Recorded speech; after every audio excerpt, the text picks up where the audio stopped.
creativity. Let's talk about creativity.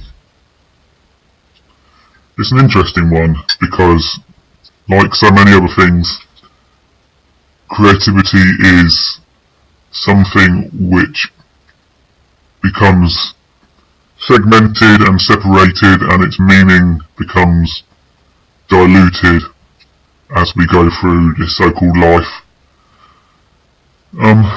Once again, so much of this is done through the so-called education system, when creativity is labelled as art lessons, and art lessons in turn become a time where you can either show that you can draw or that you can't draw. That is what it basically comes down to. Your whole creativity and your ideas on creativity are become limited by whether it is seen whether you can take something in front of you and repeat it on a bit of paper with a pencil. Okay, there's other forms of this, but on the whole, we know you could boil it down to that pretty simple kind of thing. And then our confidence in our abilities to create are then, from that moment, knocked because we don't feel like we can draw that particular thing in front of us, and again, creativity becomes known as whether you have the ability to draw something or not. And then we lose our own abilities to create, because we think that we link creativity with our abilities, or whether we have an ability to draw something or not. And of course that is complete bollocks. Complete and utter bollocks. Because there is no correlation really between whether we can take something out of this 3D world and then recreate it as something with a pencil or paints or whatever. It's got very little to do with creativity. And waffling a bit further afield, it's a shame that our creativity and our abilities have to be segmented into a particular subject. Because, let's face it, there can be so-called creativity in every single, once again, so-called lesson that is taught in school. We can express ourselves creatively in science, or in maths, in English. It matters not. There is creativity to be found if we were allowed to express it, and if we were to understand from a young enough age exactly what creativity was and can be. How many times do you hear later in life, how many times have you said it yourself? I'm not creative because I can't even draw a stick man. That's the level of conditioning, and how much easier it almost is to limit ourselves than to think that we are amazing, creative individuals. And I think that saying words such as I can't create this, I can't create that, I can't even draw, they are, in fact, means of creativity. They're almost anti-creativity, because you are creating the fact that you are not creative. There is every single being on this planet, however many people there's supposed to be, every single being is a creative being. But again, we have it drummed into us that this is not the case, and that it is down to a few people to create our world for us. It goes back to this whole idea of having our perceptions sold to us. It's down to the few, it's down to a government, it's down to all those groups who control government. We'll let them sort it out for us. Let's not create anything for ourselves. And again, it's complete bollocks. Our ability to create, as I said, is nothing to do particularly with marks made on paper with a pencil. Yes, there is, if you have the ability to draw, then it's an amazing thing. It is a means of expression. It can be a means of expression. It can be your thing, but it doesn't have to be the thing.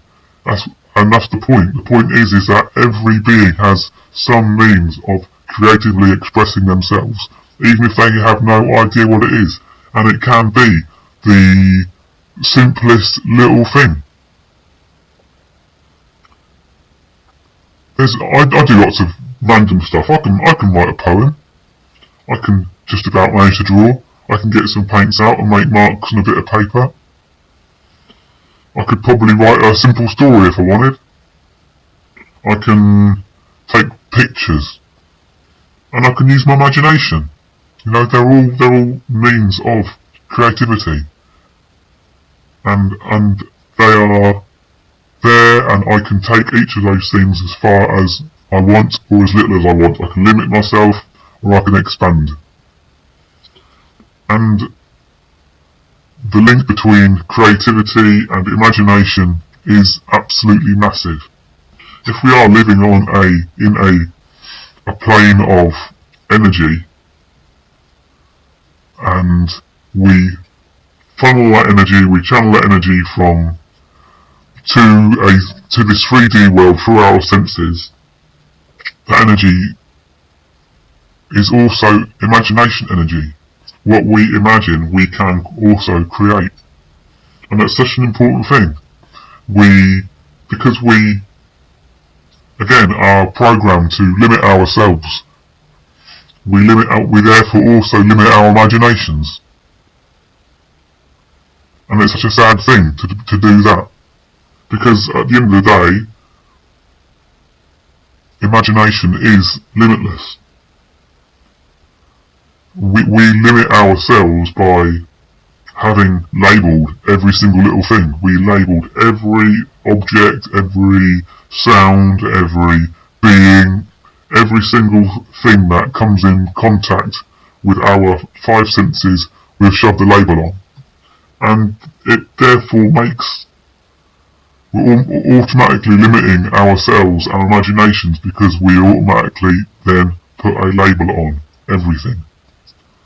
Whereas imagination can go absolutely anywhere. That's why science fiction can be so much fun, because it's creating worlds and places and objects that have never been created before, and they can be anything and they can do anything. And that is the whole point of imagination. If we can let our imaginations take us to anywhere, we can at least attempt to bring some of that through from our imagination into our 5 sense world and create it in the so-called here and now, in whatever way we choose. And like I said, everyone has their own way, their own form of self-expression, and it's about finding out what self-expression means to us and what channel we use to express ourselves, because that is really what creativity is. It's us expressing ourselves, I guess, almost in our purest form. And sometimes we need to have a push to get ourselves there, We need to have a way of letting that creativity through.